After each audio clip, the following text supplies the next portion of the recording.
Let's do it. Okay.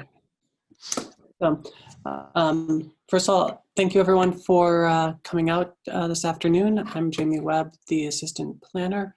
Working with you this afternoon is Ted Harvey from the Pioneer Valley Planning Commission. He's the senior planner there, and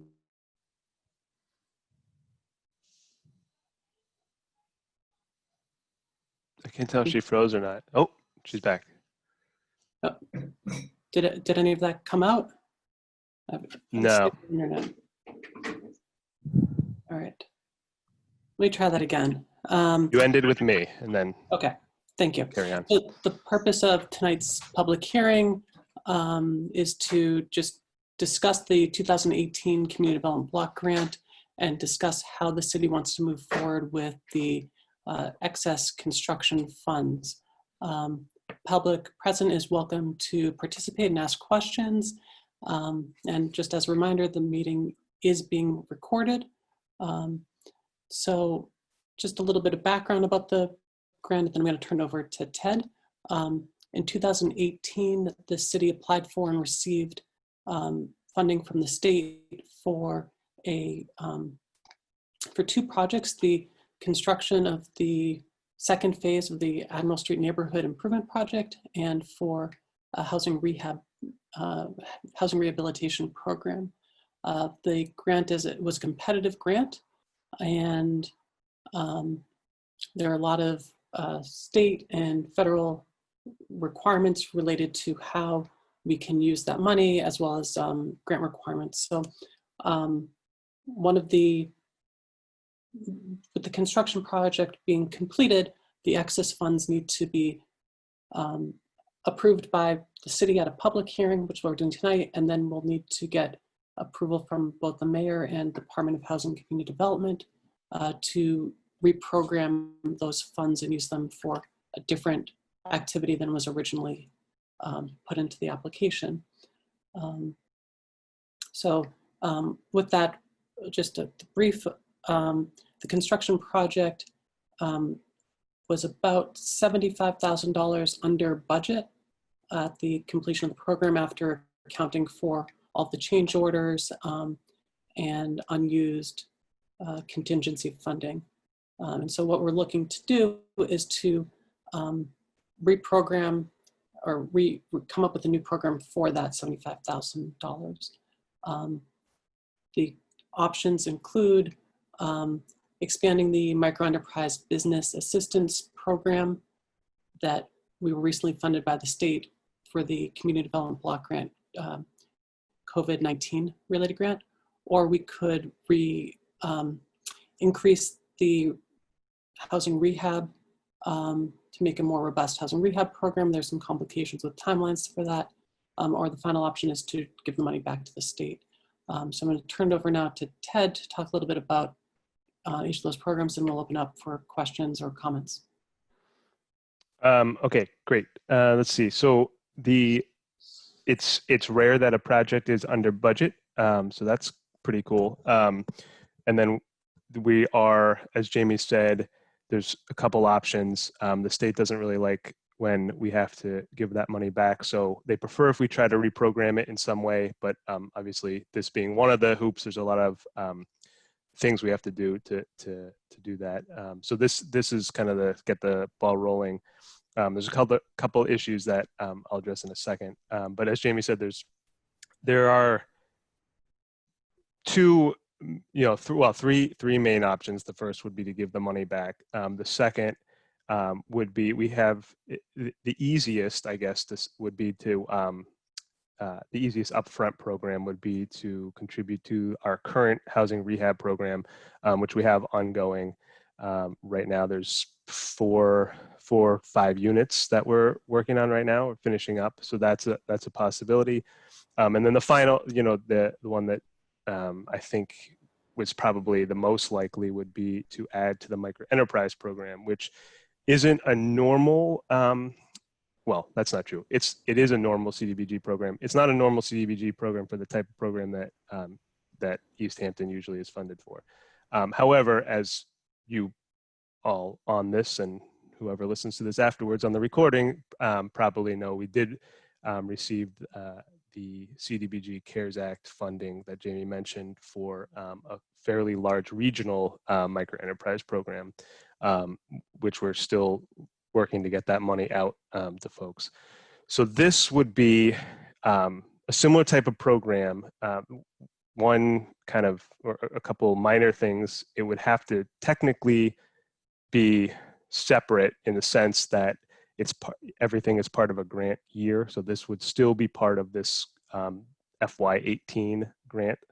So it wouldn't actually be part of the CARES Act. Fairly minor, but just to make sure that that's known. And then the other piece, which is important and good for Easthampton, is that the larger pot of money, the CARES Act money, that was for the 7 communities that were part of the regional grant. This would, of course, just be for, it's just Easthampton funding, so it would just be for Easthampton businesses. So it would still be run the same way if we did the microenterprise funding. Some update on that. We put it out for bid, the actual administration and intake and processing of that, which the bids were due yesterday afternoon. So we'll make that award hopefully very soon, and then they'll start the whoever is awarded, they'll start the application process. I'll take that back. The application process has probably already been started. It will be out there for businesses to use. So this would potentially just be added on to that. I'm trying to think if there are any other.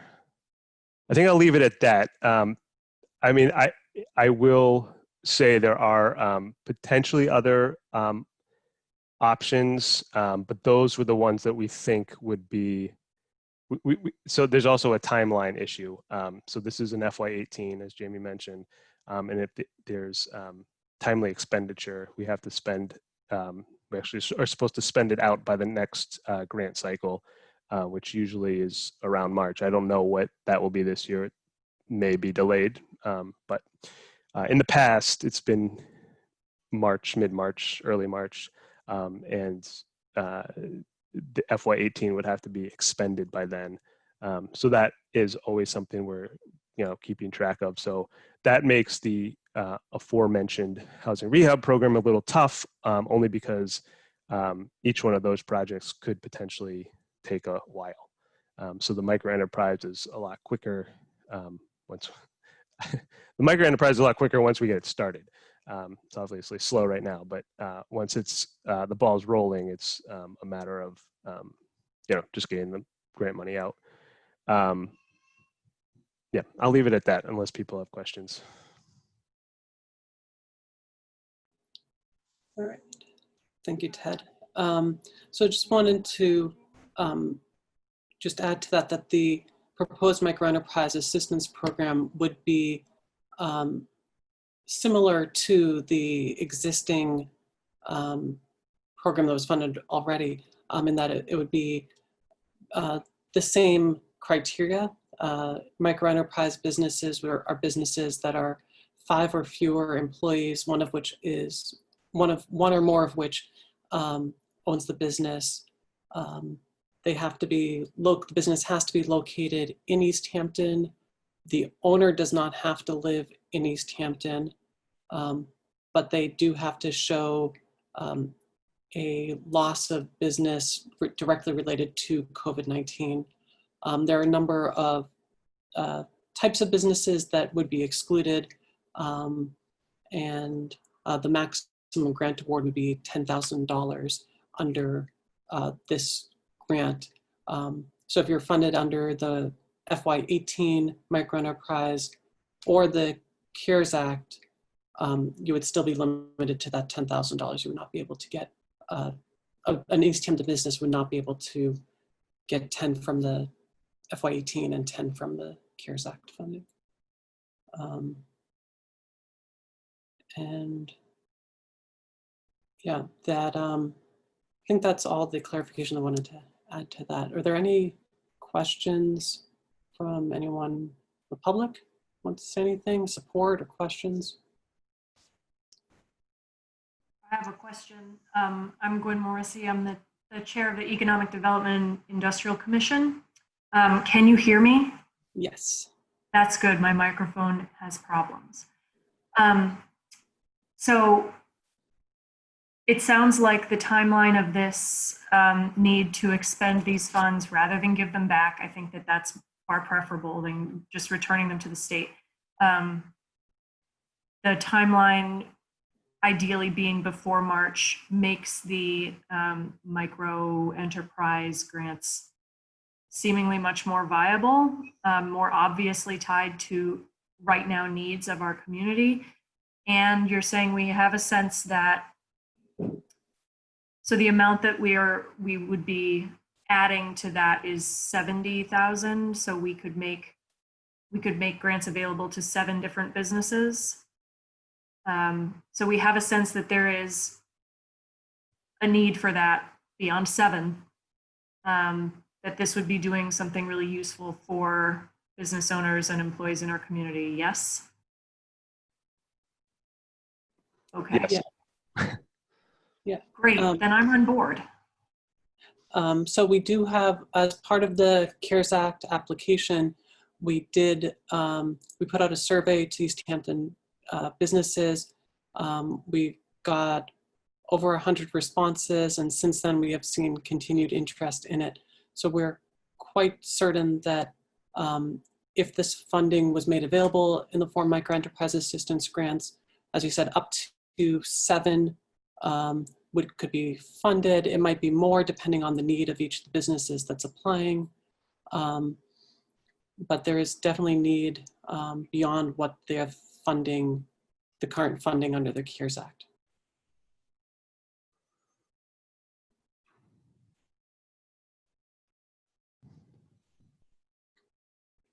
So, are there other comments or questions?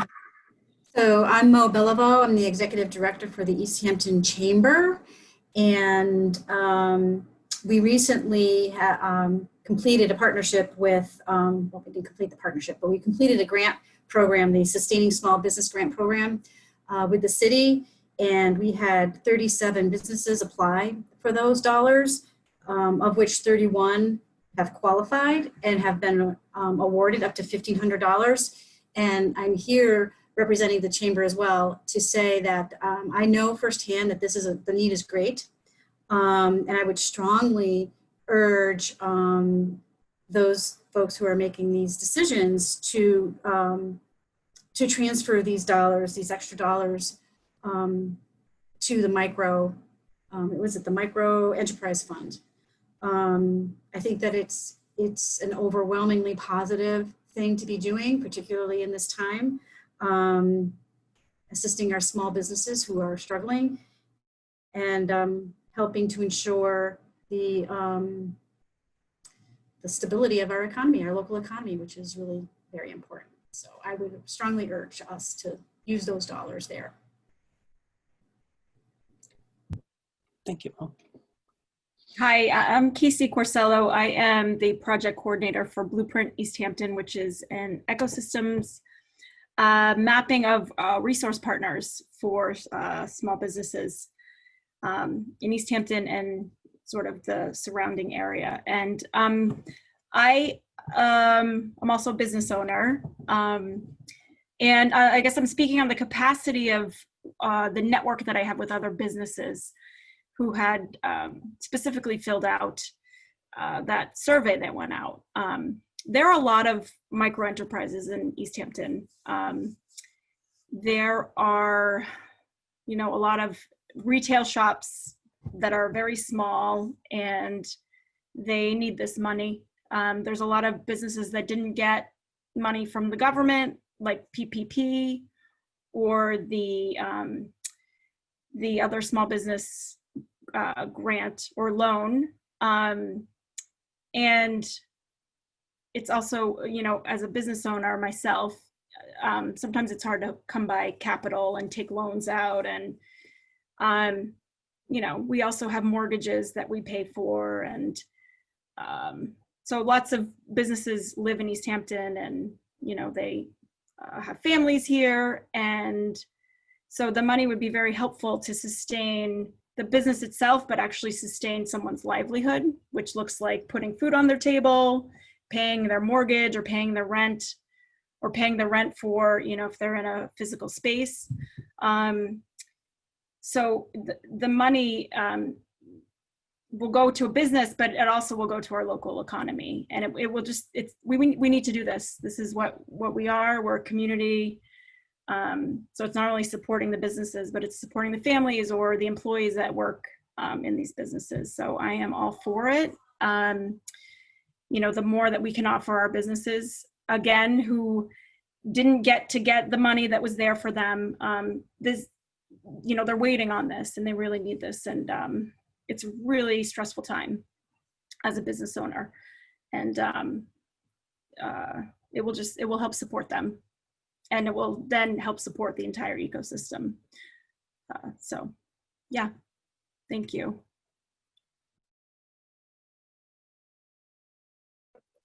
Thank you, Casey and Mo and Gwen. Ted, is there anything else you want to add, or anyone else who wants to say anything? Nope, I don't think so. I think that's good. Okay. Then I think we're all set. I'd like to close the public hearing and thank everyone for taking the time this afternoon to come out and support the community. Thank you very much. Thank you. Thank you. Bye. See ya.